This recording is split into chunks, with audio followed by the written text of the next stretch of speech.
रोज media में छापते हैं तो मैं क्या कर सकता हूँ भाई। जब ऑनलाइन सिस्टम किया गया है, घर में बैठ करके आप कर सकते हैं। 48 सेवाएं हमारी जो है फेसलेस हो गई है, तो आप क्यों जाते हैं आरटीओ ऑफिस में? नहीं जाना है आपको आरटीओ ऑफिस। अब अपने गाँव में आप जो है फैसिलिटी सेंटर है, वहाँ से काम कराइए। आरटीओ ऑफिस आने की जरूरत नहीं है। आज 1.5 लाख आरटीओ ऑफिस बन गया है, वहीं से बना लीजिए, अपने गांव में से बना लीजिए, लेकिन आपको आरटीओ ऑफिस आने की जरूरत नहीं है। नमस्कार, आप देख रहे हैं जन एक्सप्रेस। मैं आपके साथ संतोष कुमार दीक्षित। आज हम आपको पुनः दिखाएंगे प्रदेश में ऑटोमोबाइल डीलर्स की मनमानी का मामला, जिसमें अधिकारियों की लापरवाही के कारण नियमों की धज्जियां उड़ाई जा रही हैं। यह मामला मुख्यमंत्री योगी आदित्यनाथ की जीरो टॉलरेंस नीति के खिलाफ खड़ा हुआ है। जी हां, प्रदेश के कुछ ऑटोमोबाइल डीलर्स और वाहन निर्माता कंपनियों के साथ मिलकर भ्रष्ट आरटीओ अधिकारियों की मिलीभगत से योगी सरकार की कड़ी कार्रवाई की नीति को चुनौती दे डाली है। आपको बता दें कि 18 सितंबर 2020 को राज्य मंत्री स्वतंत्र प्रभार तत्कालीन स्वतंत्र देव सिंह ने आदेश दिया था कि अनधिकृत वाहन डीलर्स के शोरूम बंद किए जाएं, लेकिन 4 साल बाद भी इस आदेश पर कोई कार्रवाई नहीं हुई है। दरअसल हाथरस जिले के महाराजा ऑटो वर्ल्ड जैसे डीलर्स ने अपनी अनधिकृत शाखाएं खोल रखी हैं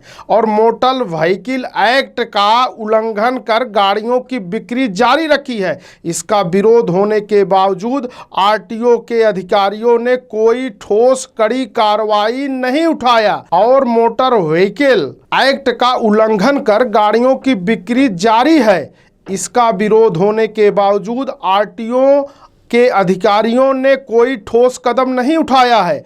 और अब सवाल यह उठ रहा है कि क्या आरटीओ के अधिकारियों की अनैतिक लाभ की मंशा इस लापरवाही की वजह तो नहीं है? महाराजा ऑटो वर्ल्ड ने अपनी प्रदर्शनी में नियमों की अवहेलना की है। मोटर व्हीकल एक्ट के अनुसार गाड़ियों की बिक्री केवल अधिकृत एजेंसी और ट्रेड लाइसेंस के पते से ही हो सकती है, लेकिन ये शोरूम किराए के इमारतों में चल रहे हैं। इसके बावजूद आरटीओ की ओर से कोई कार्रवाई नहीं की जा रही है। इस मामले की शिकायत की गई थी और प्रमुख सचिव परिवहन को भी इसकी जानकारी दी गई थी, लेकिन फिर भी कार्रवाई नहीं की गई। अब परिवहन मंत्री दयाशंकर सिंह ने जन एक्सप्रेस में प्रकाशित खबर को संज्ञान में लिया है।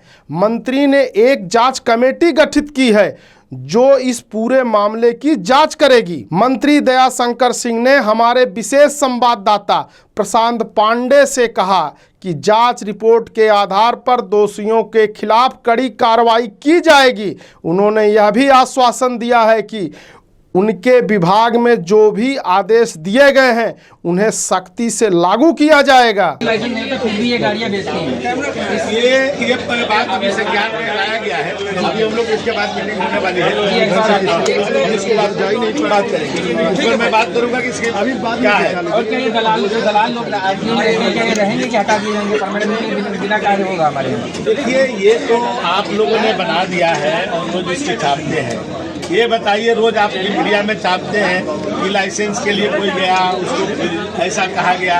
हमारे यहाँ लर्निंग लाइसेंस पिछले 2 वर्षों से एक नहीं हुआ बना है, एक नहीं बना है, एक सिंगल नहीं बना। लेकिन आप लोग रोज मीडिया में छापते हैं तो मैं क्या कर सकता हूँ भाई। जब ऑनलाइन सिस्टम किया गया है, घर में बैठ करके आप कर सकते हैं। 48 सेवाएं हमारी जो है फेसलेस हो गई है, तो आप क्यों जाते हैं आरटीओ ऑफिस में? नहीं जाना है आपको आरटीओ ऑफिस। अब अपने गाँव में आप जो है फैसिलिटी सेंटर है, वहाँ से काम कराइए। आरटीओ ऑफिस आने की जरूरत नहीं है। आज 1.5 लाख आरटीओ ऑफिस बन गया है, वहीं से बना लीजिए, अपने गांव में से बना लीजिए, लेकिन आपको आरटीओ ऑफिस आने की जरूरत नहीं है। फिर भी आवेदन होने के बाद जो अब आते हैं तो ये उनको जानकारी नहीं है। मीडिया का ये दायित्व है कि जो हमने किया है उसको जनता तक पहुंचाए। आप पहुंचाइए कि हमारा फैसले से और आपको आरटीओ ऑफिस आने की जरूरत नहीं है, और हमारी पूरी सेवाएं आपको मैं कहिए तो आपके यहाँ भिजवा देता हूँ। ये हमारी सेवाएं हैं जिसके लिए आरटीओ ऑफिस नहीं आना है। हालांकि मंत्री जी की तल्ख प्रतिक्रिया से यह साफ है कि अधिकारियों की लापरवाही पर अब कोई समझौता नहीं होगा।